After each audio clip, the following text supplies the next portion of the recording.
usta flowlar tenimden. Geçtik Batu'yla içinden. Baby seninle ben foto çekilmem. Yakışır bembeyaz kefen. Aldın vardı bak gören, bizi dinlerken oldu bak ölen. Yapıyoruz dumanlar şölen. Göklerin arasını dümenler döner. Bizdeyse yok hiçbir şeyde fren. Dumanlar hep tüter tüter. Aldım anamdan helal. Şimdi götümde Chanel. Yapmadım okulda final. Hiç olsun sözünden dönen.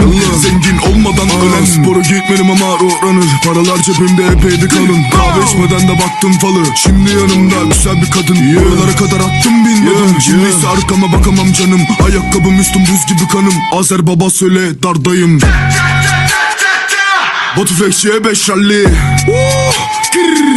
Ol git darbe efendi. Paraları saymak ne derdim. Rally rally rally. Batu Flex marka, baby gel her şey harika. 300 miligram ne? İyi izle işi kap, öğretemez bir kitap. Zaman işler tiki tak tiki tak. Bakma bize boşuna dik dik. Piyasanın babası biziz çünkü anasınız.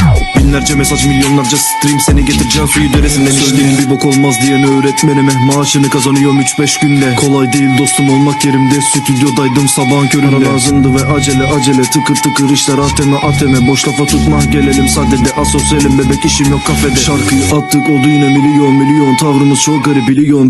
Anlamaz zor çünkü sıfırdan geliyorum. Bütün haterların eline veriyorum. Düşmanım çoğaldı oldum şizofren. Yanımdaki sarışın, ona da güvenmem. Başaracağım de bak sana da gülerler. 5 kuruş maaş için götünü verenler.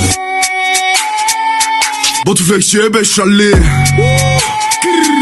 Ol git darbe efendi. Paraları saymak ne derdim. Rally rally rally.